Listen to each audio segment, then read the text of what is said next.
Hey guys! Hey guys! So in today's video, we'll explore 3 ways to make renewable energy. Our house is getting energy from the solar energy, right? That's a form of renewable energy. And there's 2 more energies we can make. For energy, there's wind energy and heat energy. So what is renewable energy and why has it aroused so much interest these days? Well, the answers are rather simple. Renewable energy is simply put a source of electrical energy that can be recycled over and over for a very long time, and also it is very environmentally friendly. We currently use most of the energy we use nowadays is solar, based on fossil fuels.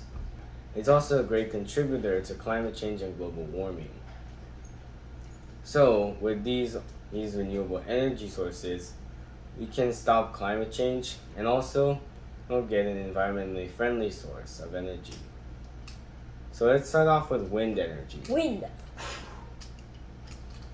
So wind energy, now if you go somewhere like the desert, you might see a bunch of these around spinning and making electricity. This is because in places like the desert or the sea, there's very little objects that can obstruct the wind, and also there's a constant wind flow. So that makes it a very good place to put these power plants around and make energy. It's like windmills, right? Yeah, basically. To test it, let's get this buzzer. Okay. This buzzer will make sound when it gets electrical energy, and therefore prove that our generator is working. So it's connected to our circuit. Or it's a generator farm and that makes energy with wind, not getting one to us. It's like a generator fan. Ready?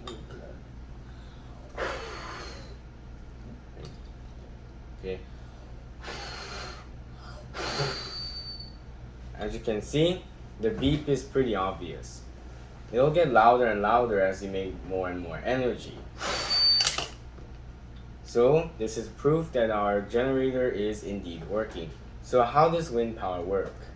Well, first it gets wind, and the wind has something called kinetic energy, which is energy that makes things move. So the wind will transfer some of its kinetic energy to the fans and then spin a generator in here. The generator is what produces the electricity. Now let's check out a second renewable source of energy known as solar energy. Solar energy we use in our houses. It's a mini solar. Solar power can be found in a lot of places that have a lot of sun, like the desert. And also our homes. Solar energy is very renewable since the sun is very bright and it'll be a very, very, very long-lasting power source. Also, it produces very little carbon emission, and that makes a great choice for our alternative energy. So let's test it.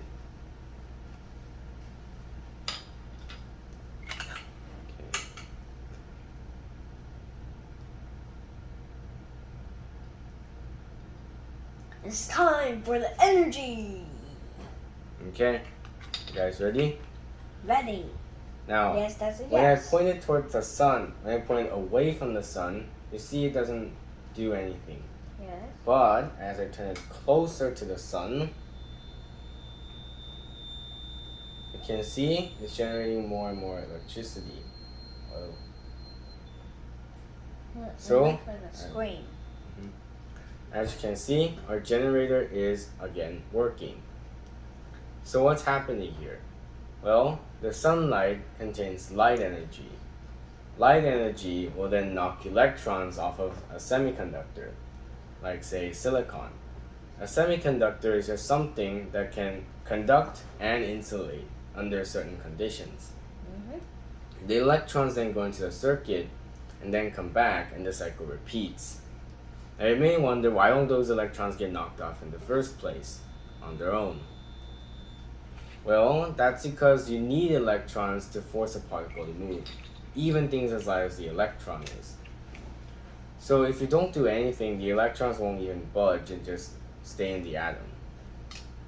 Lastly, let's try heat energy. Heat. Fire. Now there are many ways to make heat energy, like say nuclear, fossil fuels, or geothermal. The basic idea is to just use heat to boil water and then use the vapors to spin a turbine. This one though is pretty different, since this guy uses the transfer of heat to make electricity. The idea is that the warmer object has more heat energy than the colder object, right? Because it's hotter, right? So the energy will transfer from the hot object to the cold object. Think about touching a hot potato. The potato, which is really hot, will transfer its heat energy to your hand, which is much colder. However, here though, it will convert the heat energy into electrical energy and then send it back as heat energy. So let's try it. First, let's warm some water in a hot water bath for a little bit. And this is some ice. It'll be a colder one. While we wait, let's set up our circuit.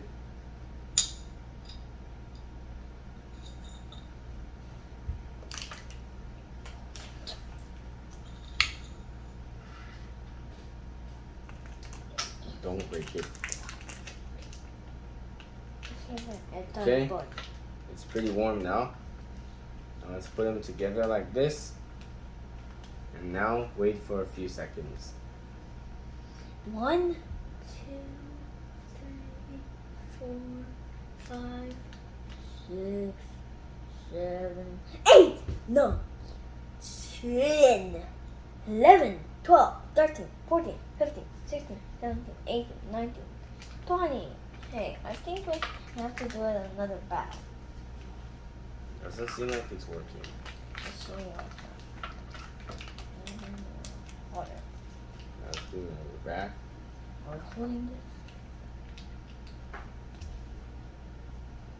That's why it's already. Now here, this is also a heat transfer, since the hot water in the beaker is transferring its heat energy to the water inside this bag. Okay, let's take it out. And let's put the hot water on the heat and the cold water on the cold side. Now we just have to wait a little bit so that the heat can transfer to the pad. You hear that? I hear that. As you can see, again, electricity is being produced here. Now, how does a difference in heat make electricity? The answer is actually quite simple. As the heat transfers, sometimes electrical energy is produced as well. This will obviously go to the circuit and then come back, transferring the heat to the ice. This is also used in Mars rovers, since the nuclear fission will make heat. The heat will then be converted to electrical energy for the rover to use.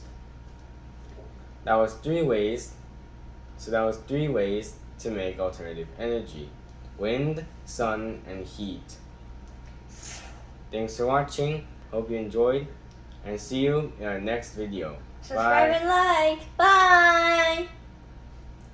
Subscribe us and you'll get more fun videos.